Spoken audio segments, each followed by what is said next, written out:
Հովիկ Աբրամյանի գլխավորած պատվիրակությունն այցելել է Շիրակի մարզ, վարչապետն եղել է մարզի մի շարք համայնքներում ու Գյումրի քաղաքում։ Արթուր Բաղդասարյանը ներողություն է խնդրում ժողովրդից, հուլիսի 18-ի հանրահավաքից առաջ Հովիկ ղեկավարը հանդիպել է լրագրողներին։ Կենտրոն և Նոր Մարաշ վարչական շրջանների ընդհանուր իրավասության առաջին ատյանի դատարանում շարունակվել է Շանթ Հարությունյանի գործով դատական նիստը։ Ամբաստանյանը պահանջել է դատարան վկայակոչել Երևանի փոխոստիկանապետ Վալերի Օսիպյանին։ Տաքսի ծառայությունների և անատաքսու վարորդները բողոքի ակցիա են իրականացրել։ Նրանց պահանջն ուղղված է եղել կապի և տրանսպորտի նախարարությանը։ Վարչապետ Հովիկ Աբրահամյանի գլխավորած պատվիրակությունն այսօր Շիրակի մարզում էր, թեև առաջին կանգառը Շիրակի մարզի Արևշատ համայնքն էր, որտեղ ջրագիծ բացվեց, բայց Հովիկ Աբրահամյանը ստիպված եղավ հանդիպել ու հարակից մի քանի համայնքների բնակիչների հետ։ Գեղանիստ, Վարդաքար եւ Արտիկի տարածաշրջանի մի քանի գյուղեր տուժել են կարգտահարությունից։ Ուստի համայնքաբնակները Հովիկ Աբրահամյանին ուղեկցող մեքենաների շարասյունը կանգնեցրել էին ու կարգտահարված դաշտեր ուղեկցել նրան։ Արևշատցիները եւս մի շարք դժգոհություններ ունեին, բայց դրանք Հովիկ Աբրահամյանին ներկայացնելու առիթ չունեցան։ Առաջինը էլեկտրոէներգիայի վարձը թանկացումը շատ պետք է բարձր չեղնի։ Ժողովուրդը մեղք են վերջը սնանջ են ապրում։ Գյուղի պայմաններում ինչ էլ որ եկամուտ ունենք, մեզ է շոկուտը չի տալում։ Սաղ տալիս ենք հողին, հողից է ոչ մի եկամուտ չենք ստանում։ Գյուղացին քաղաքացուն պայողն է, չէ բարդ բան է, եթե մենք չարդազենքի ճոք դարենք։ Հիմա չկա այդ բանը, անդերուտան մատնված։ Արևշատում Հովիկ Աբրահամյանը կարճ ելույթով հանդես եկավ, նշեց, թե Երևան վերադառնալուն պես կազմելու են արձանագրություն եւ որոշում են կայացնելու, թե ինչպես օգնեն կարգտահարությունից տուժած գյուղացիներին։ Հաջորդ կանգառը Ախուրյան համայնքն էր, որտեղ նա ծանոթացավ բնակարանաշինության գործընթացին։ Ուստի հետաքրքրվեցինք, թե ինչ պատճառով է հետաձգվում Գյումրու բնակարանաշինությունը, ինչ խնդիրներ են առաջացել։ Չտենք այսօր փորձենք քննարկել պատճառները հասկանալ։ Իմ կարծիքով ֆինանսավորման խնդիրները չեն Ալբերտ ջեղել։ Այո, ֆինանսական խնդիրներ ա եղել նախկինում, բայց հիմա մենք առաջարկները արդեն ասել ենք, ձեզ կներկայացնենք, այսօրվա նիստում կքննարկենք վերջնական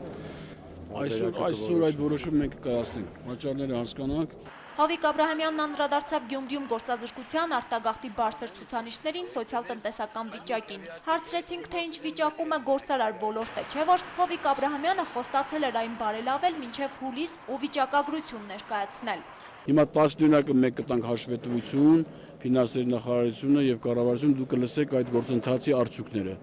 Տամսի 10-ին տալու է, ինչ ունենք, ինչ ձեռքբերումներ ունենք եւ դա իմ կարծիքով թվերով կերևա։ Տնտեսագիտական համալսարանի Գյումրու մասնաճյուղում Հովիկ Աբրահամյանի գլխավորած պատվիրակությունը հանդիպեց ուսանողության հետ։ Հնչեցին ոչ միայն կրթության ոլորտին վերաբերող հարցեր։ Ներկաներին հետաքրքրում էր, թե ինչ կարծիք ունի Հովիկ Աբրահամյանը արտագաղթի բարձր ցուցանիշների վերաբերյալ, ինչ են անում Հայաստանի Հանրապետության իշխանություններն այդ ուղղությամբ։ Ես իհարկե համոզված եմ, որ յուրաքանչյուր հայր իր հայրենիքը սիրում է, բայց նաև պատկերացնում եմ, որ մարդը ունի աշխատանք, ունի սոցիալական խնդիրներ, չի կարողանում իր ընտանիքը պահել եւ գնում է աշխատանք փնտրելու դրսում։ Դա վատ բան է։ Դա մեր սուրբ գործն է, որ մենք փորձենք իշխանություններով աշխատանքով ապահովել մեր քաղաքացիներին, բայց դա պետք է հասկանանք, որ կապված է ուղղակի եւ անուղղակի բազմաթիվ հարյուրավոր խնդիրների հետ։ Հայաստանյան ներքին քաղաքական հարցերին անդրադառնալով վարչապետից հետաքրքրվեցինք, թե Հայաստանի Հանրապետության իշխանություններն ինչպես են արձագանքել Քարյակի ներկայացրած 12 կետանոց պահանջագրին։ Քննարկել են արդյոք փաստաթղթում ներկայացված խնդիրները։ Ես իրենց հետ աշխատելու եմ, ինչքան էլ իրենք ուզեն չուզեն, մենք փորձելու ենք մեր երկրի առջև ծառացած խնդիրներին տալուծել միասնական։ Ես առաջարկ եմ արել, հիմա էլ եմ ուզում առաջարկել, որ պահանջատիրական լեզվով չխոսեն, այլ միասին նստենք, որոշում կայացնենք, քննարկենք։ Վարչապետին հարցրեցինք, թե ինչ պատճառով է հետաձգվում Հայաստանի Եվրասիական տնտեսական միությանը միանալու վերաբերյալ փաստաթղթի ստորագրումը, ինչ խնդիրներ են առաջացել։ Հովիկ Աբրահամյանը նշեց, թե անդամակցության գործընթացի ձգձգումը կապ չունի Արցախի հետ։ Այն դեպքում, երբ Եվրասեսի ինստիտուտի գլխավոր տնօրենը 3 մամուլի ասուլիսի ժամանակ հայտարարեց, որ Ղարաբաղի հարցն է խանգարել Հայաստանի Եվրասիական տնտեսական միությանն անդամակցությանը։ Ոչ մի պատճառ չկա, ոչ մի ցկցկում չկա, այդ հարցը լուծվելու է եւ ձեզ խնդրեցի, որ համբերեք, ես հանդիպեմ Ռուսաստանի Դաշնության վարչապետի հետ, վերադառնամ անպայման այդ ուրեմն տեղեկությունը կտարածենք մամուլի, որ բոլոր մեր հանրությունը, հասարակական ուժերը, քաղաքական ուժերը լինեն հանգիստ։ Բայց որ մենք անդամակցել ենք եւ մեր բոլոր պայմանավորվածությունները ավարտել ենք եւ դա Ղարաբաղի հետ որևէ կապ չունի, դա փաստ է։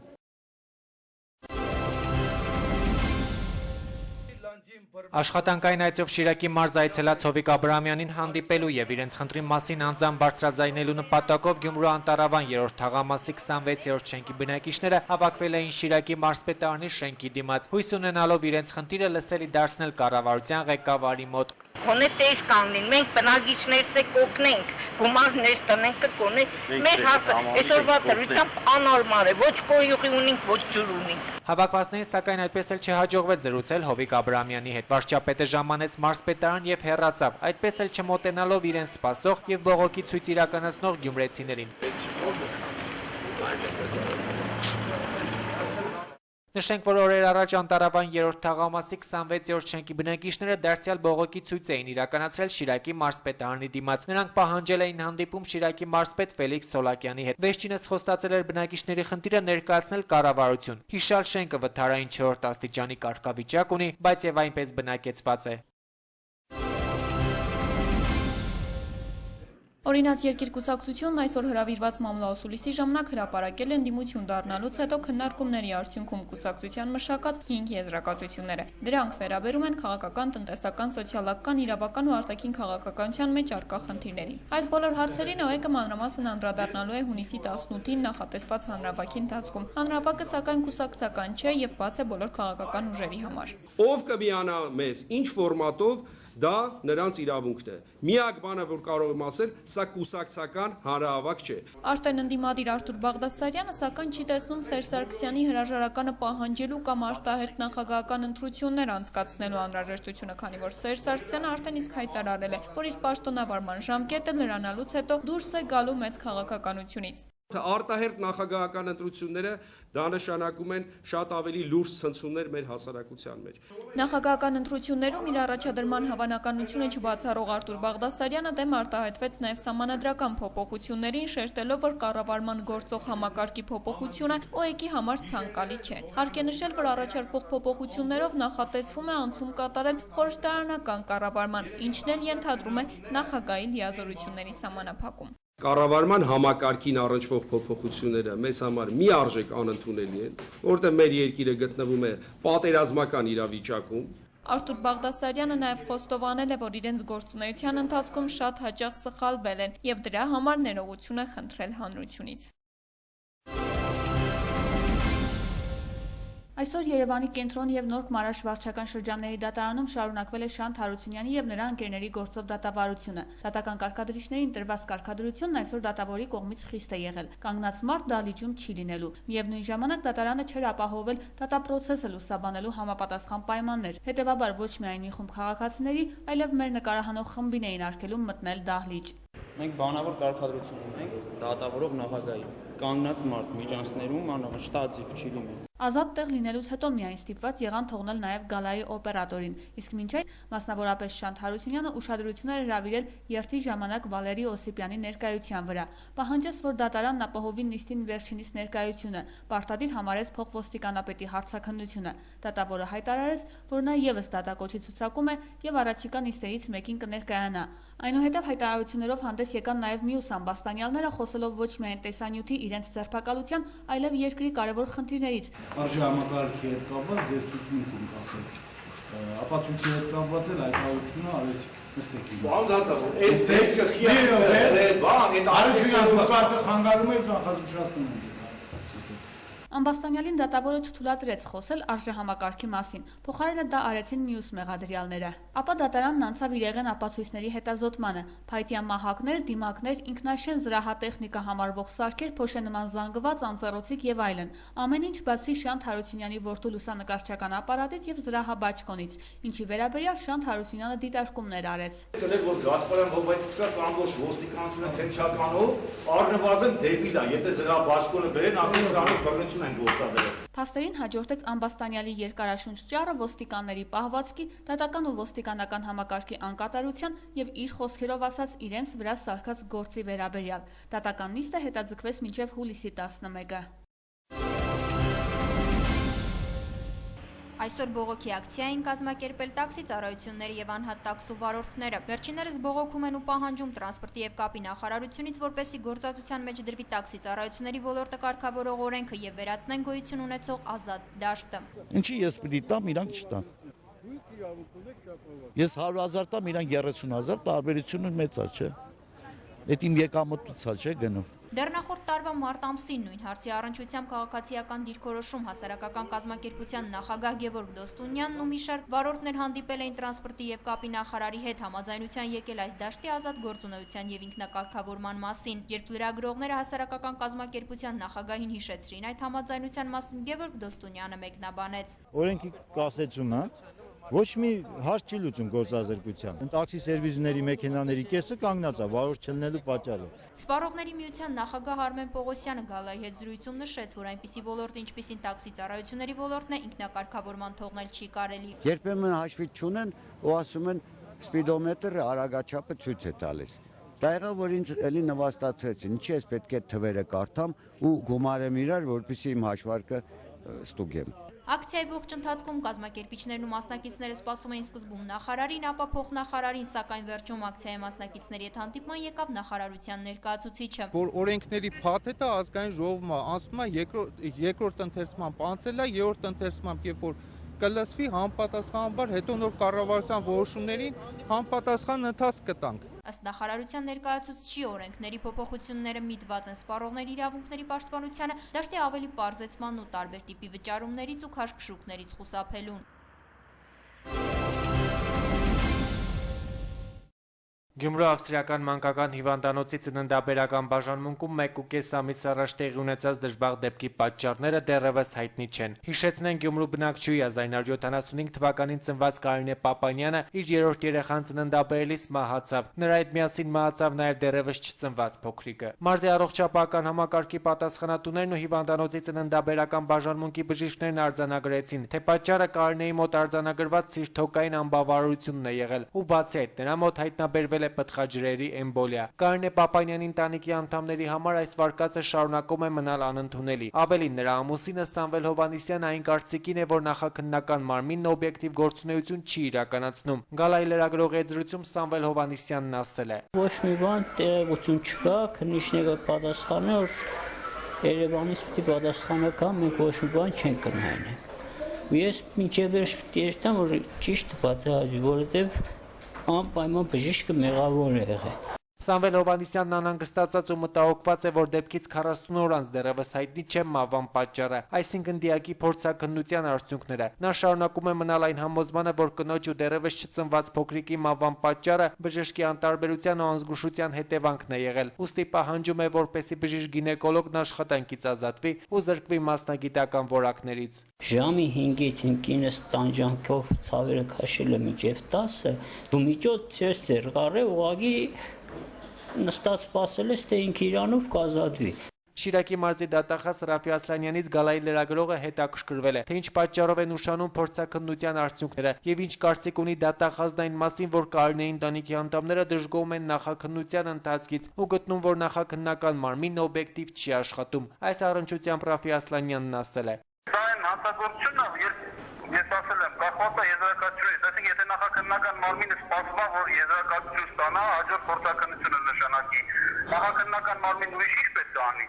Հիշեցնենք, որ անդրադառնալով կատարվածին Շիրակի մարզի առողջապահության վարչության պետը հայտարարել էր, թե ծննդաբերության ընթացքում երիտասարդ կնոջ մոտ լուրջ խնդիրներ չեն առաջացել, նա գանգատներ չի հայտնել։ Գյումրու քաղաքապետարանում կադրային նոր կրճատումներ են սկսվել, աշխատանքից հեռացվել են կադրերի բաժնի եւ աշխատակազմի մի քանի աշխատակիցներ, ովքեր 10 տարուց ավելի աշխատել են Գյումրու քաղաքապետարանում։ Նախկին աշխատակիցներից Սիրանուշ Բոյաջյանը Գալայի լրագրողի զրույցում ասել է, որ աշխատակիցները հոգեբանական ճնշումների են ենթարկվում, ինչի արդյունքում էլ ստիպված են լինում սեփական դիմումի համաձայն աշխատանքից հեռանալ։ Զրկում են սկզբից քո բոլոր բարդականությունները, այն ինչ որ դու կատարում ես, մտնում է քո բարդականությունների մեջ, Զրկելով պարտականություններից հետ հոգեբանական ճնշման տակ ինքնասիրությանը թեթ խաղալով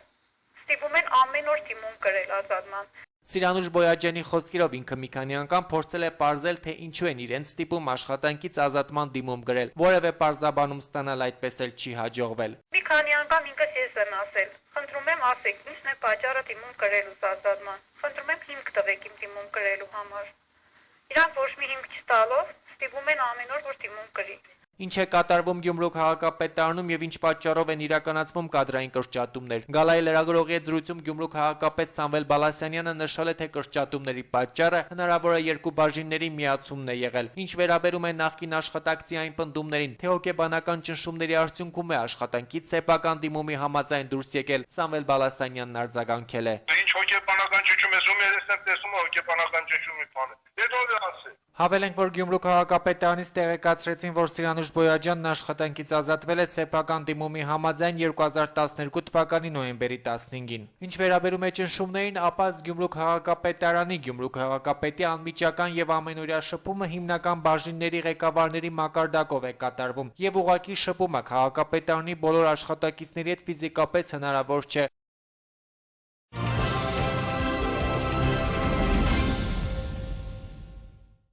Հալեպում հրթիռակոծման են ենթարկվել Հայաշատ Նոր գյուղ եւ Ազիզիե թաղամասերը, ինչպես հաղորդում են տեղի լրատվամիջոցները, հրթիռակոծության հետևանքով Նոր գյուղում վիրավորվել են Արպի եւ Գոհար Գույումջյանները եւ Նուեր Գրտանյանը։ Նշվում է, որ նրանց կյանքին վտանգ չի սպառնում, իսկ Ազիզիեում զոհերի եւ վիրավորների մասին առայժմ ոչինչ չի հաղորդվում, հասցվել է նաեւ նյութական մեծ վնաս։ Կերչի նեղուցով Ռուսաստանից Ղրիմ կամրջի կառուցումը կպահանջի 150-ից 200 միլիարդ ռուբլի, հաղորդել է Ռուսաստանի փոխվարչապետ Դմիտրի Կոզակը։ Փոխվարչապետն ներկել է լուրերն այն մասին, թե կամրջի կառուցման համար կներգրավեն մասնավոր ներդրողների միջոցները։ Կերչի նեղուցով անցնող կամուրջը կկապի Կրասնոդար երկրամասը Ղրիմի հետ։ Այժմ Ղրիմը Ռուսաստանից հնարավոր է հասնել միայն Ուկրաինայով կամ Լաստանավով։ Նեղուցով կամրջի կառուցումը նախատեսվում է աշնանը, նշել է նա։ Մոսկվայի բասմանի դատարանը վճռել է հերակակարգով կալանքետակ վերցնել Ուկրաինայի ներքին գործերի նախարար Արսեն Ավակովին։ Նրան մեղադրում են երկրի հարավ-արևելքում պատերազմի արգելված մեթոդներ ու միջոցներ կիրառելու մեջ։ Ինչպես տեղեկացնում են տեղի լրատվամիջոցները, ավելի վաղ նմանատիպ մեղադրանքով հերակակարգով ձերբակալվել էր այս գործի երկրորդ կասկածյալ Գերագույն Ռադայի կողմից նշանակված Դնեպրոպետրովսկի մարզի նահանգապետ Իգոր Կոլոմոյսկին։ Ինչպես լրագրողներին տեղեկացրել է հետաքննչական կոմիտեի պաշտոնական ներկայացուցիչ Վլադիմիր Մարկինը, Ավակովն ու Կոլոմոյսկին մեղադրվում են մի շարք հանցագործությունների կազմակերպման մեջ։ Տուժած է ճանաչվել արդեն 1747 մարդ։ Ներկայում ուկրաինացի փախստականները շարունակում են ցուցմունքներ տալ, հետևաբար տուժածների թիվը հնարավոր է կավելանա։ Ուկրաինայի նախագահ Պյոտր Պորոշենկոն պատրաստվում է մեծացնել սեփական սպառազինության արտադրության ծավալները զինծառայողների կարիքները ապահովելու համար։ Այս մասին ասվում է նախագահի մամուլի ծառայության տարածած հայտարարության մեջ։ Սլավիանսկ կատարած աշխատանքային այցի ժամանակ Պորոշենկոն ուժայինների հետ հանդիպումից հետո հայտարարել է պետական պաշտպանական պատվերում պատրաստվող փոփոխությունների մասին։ Նա նշել է, որ պատվերի եւ արտադրության ձևակերպման ժամանակ ողջ ծավալով կկիրառվի փորձը, որն ուկրաինական զինված ուժերը ազգային գվարդիան ձեռք են բերել արևելքում մարտական գործողությունների ժամանակ։ Գազայի հատվածում Համասի ենթակառուցվածքի դեմ իսրայելական ռազմական գործողության առաջին օրը օդային եւ ծովային 200 հարվածների հետևանքով զոհվել է 17 պաղեստինցի, ավելի քան 100-ը վիրավորվել են։ Այս մասին հայտարարում են տեղի լրատվամիջոցները։ Ամենամեծ թվով զոհերը գրանցվել են նախորդին օրվա առաջին կեսին Գազայի հատվածի հարավային Խան Յունիս քաղաքում Համասի ակտիվիստի տան հրթիռակոծման ժամանակ։ Զոհվել է 8 մարդ, վիրավորվել 25-ը։ Նշենք, որ Իսրայելի վարչապետ Բենյամին Նեթանյահուն բանակին հանձնարարել էր պատրաստվել Գազայի հատվածում հնարավոր ցամաքային գործողության։ Իրաքի իշխանությունները տեղեկացրել են ՄԱԿ-ին, որ Իրաքի ու Լևանտի իսլամական պետության զինյալները գրավել են Մութանա նահանգի քիմիական զենքի պահեստները։ Այս մասին հայտնում են տեղի լրատվամիջոցները։ Ըստ տեղեկությունների զինյալները գրավել են օբյեկտը, որտեղ պահվել են շուրջ 2500 քիմիական հրթիռային շարժիչներ, ինչպես նաև մարտական թունավոր նյութեր։ Հաղորդվում է, որ ՄԱԿ-ում Իրաքի դեսպան Մոհամեդ Ալի Ալ-Հակիմը նամակ է հղել կազմակերպության գլխավոր քարտուղար Պան Գի Մունին, որում տեղեկացրել է զինյալների կողմից զենքերի ու ռազմական սարքավորումների գրավման մասին։ Հունաստանի պետական կառույցների աշխատակիցները 24-ժամյա գործադուլ են սկսել բյուջետային ծախսերի շարունակվող կրճատման դեմ։ Գործադուլին մասնակցում են շատ հաստատությունների, մասնավորապես բժշկական ու հարկայինի աշխատակիցները։ Ակցիան համընկնում է Ատենք Հունաստանի միջազգային վարկատուների այցի հետ, ովքեր պատրաստում են ստուգել, թե ինչպես են գործում ճգնաժամից դուրս գալու համար կառավարության ձեռնարկած միջոցները։ Նախորդին երեկոյան Բրազիլիայի Սան Պաուլո քաղաքում Գերմանիայի հավաքականից պարտություն կրած Բրազիլիայի թիմի խաղից դժգոհ ֆուտբոլի երկրպագուները անկարգություններ են կազմակերպել։ Այս մասին հաղորդում են տեղի լրատվամիջոցները։ Հուսախաբված երկրպագուները այրել են 6 ավտոբուսներ ու թալանել մի քանի խանութներ Սան Պաուլոյի արևելյան շրջաններում։ Անկարգությունների պատճառով քաղաքի իշխանությունները ստիպված են եղել ժամանակավորապես դադարեցնել մի քանի ավտոբուսային երթուղիների աշխատանքը։ Սան Պաուլոյի ոստիկանությունից տեղեկացրել են, որ անկարգությունները սկսվել են խաղից անմիջապես հետո։